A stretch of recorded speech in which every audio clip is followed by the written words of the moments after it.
Hi Ben, you've named your team. Jofra Archer is back. How excited are you by that prospect? Yeah, really exciting. I think it's great for English fans, but also for Joff.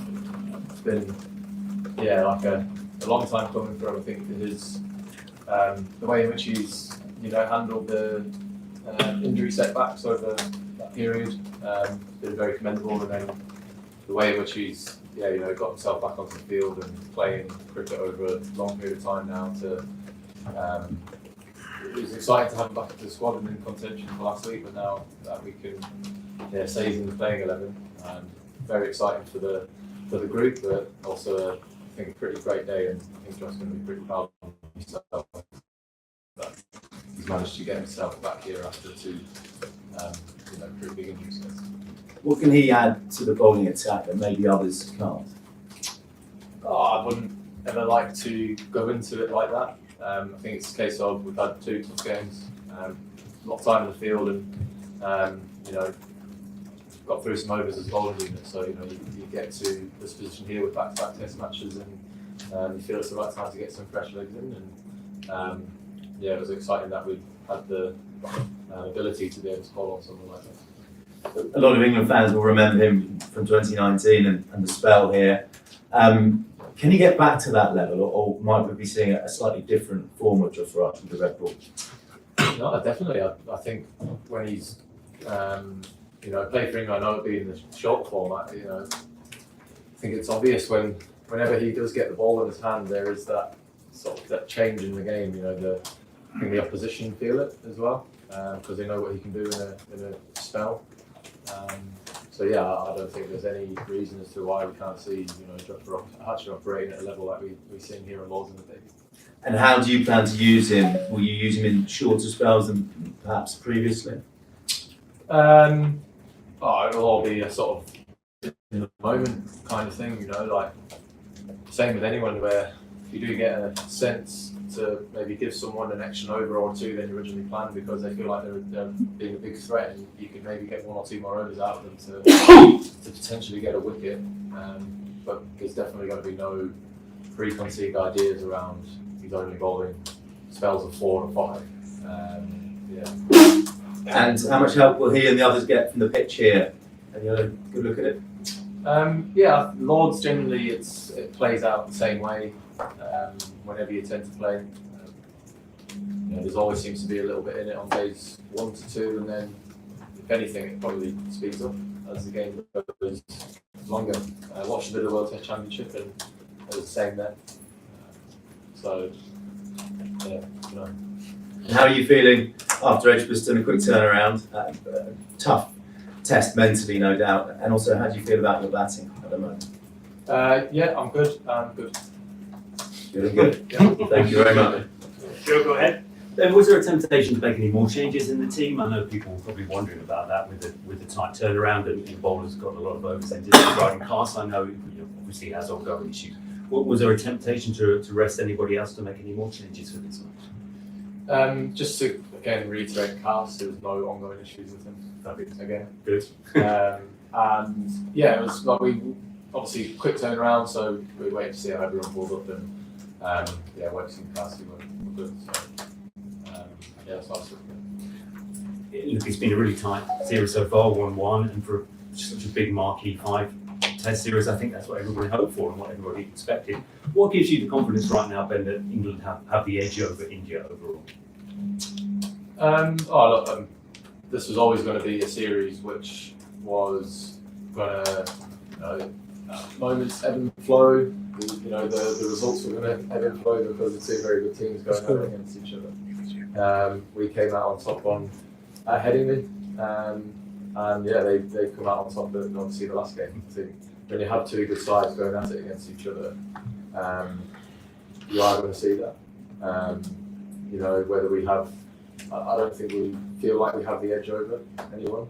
We respect our opposition, whoever that may be, whatever period in the series it may be.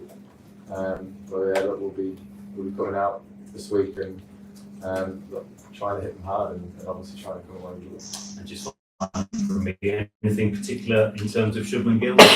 thinking about or planning or stick to the plans that you've already had through the series? Yeah, look, we've obviously got plans for all the Indian batters, but again, very good players are allowed to play well, and he has played very well in the first 2 games. We'll go Rory, Chris, and this gentleman here. Go ahead, Rory.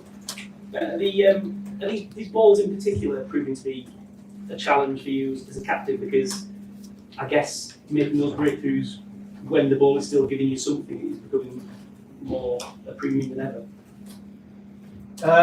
Yeah, look, I think we're not the only. Whenever we have touring teams come here, there is an issue around the balls going soft, going completely out of shape.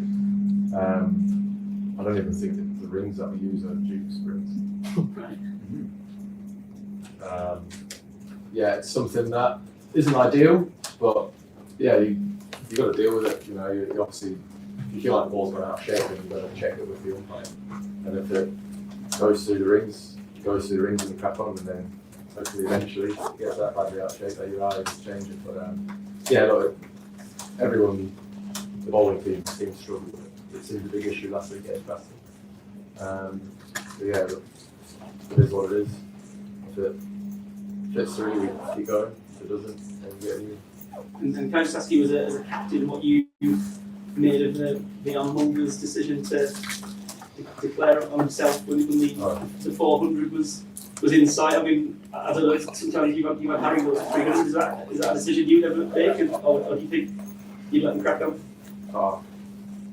I think it's, as a captain, you'd rather do it yourself than captain potentially pull you out on the ground-making day. But fair play to him, I guess. You know,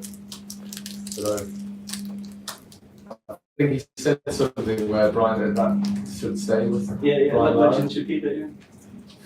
He's not going to get an opportunity again. You guys have protected Gilbert Jessup pretty well. Yeah, but no, fair play to him. They got the win, which obviously is a big thing that happened. We'll go Chris. Thank you. Hi, you've had quite a few special moments at Lords over the years.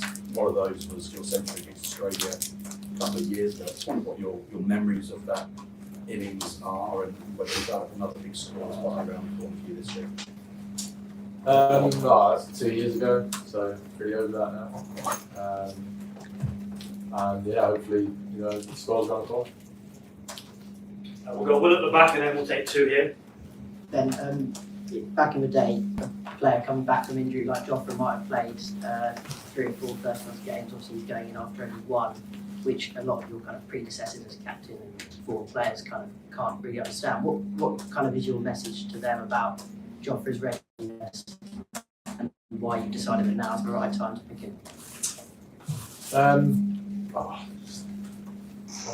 Stop having the default of going to the worst, if that makes sense. We're very good nation at doing that. I see it as Jofra's played a lot of cricket over the last about 3 years now. He's been playing white ball cricket for England. And yeah, we got through a first class game for Sussex and felt really good throughout that whole time. And he got his loads up throughout that whole week last week, and if we didn't think he was in a position to be able to get through test matches to bowl, then we wouldn't even be considering the selection. Just an extension of that question. When you have an X factor like Jofra, how do you plan his comeback, or how do you pick and choose his matches? Does it depend on the conditions, the venues, or the opposition? When you need to protect an asset like that, how do you go about it? Or do you have a set number of overs that he needs to bowl in a test match, not go beyond that? Do you plan that way?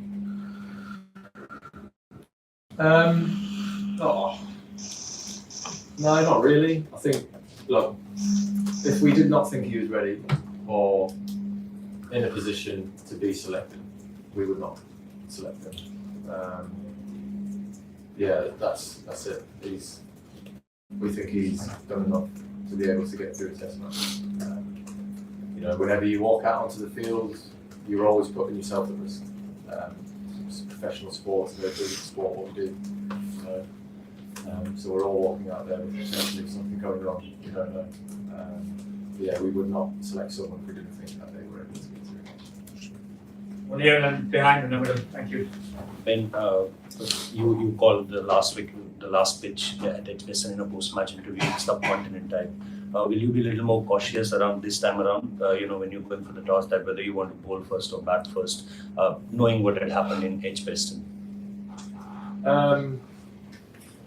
Well, no, I think look, we're not stuck in our ways about this thing, just make that clear. I think that's been something that's been built up. We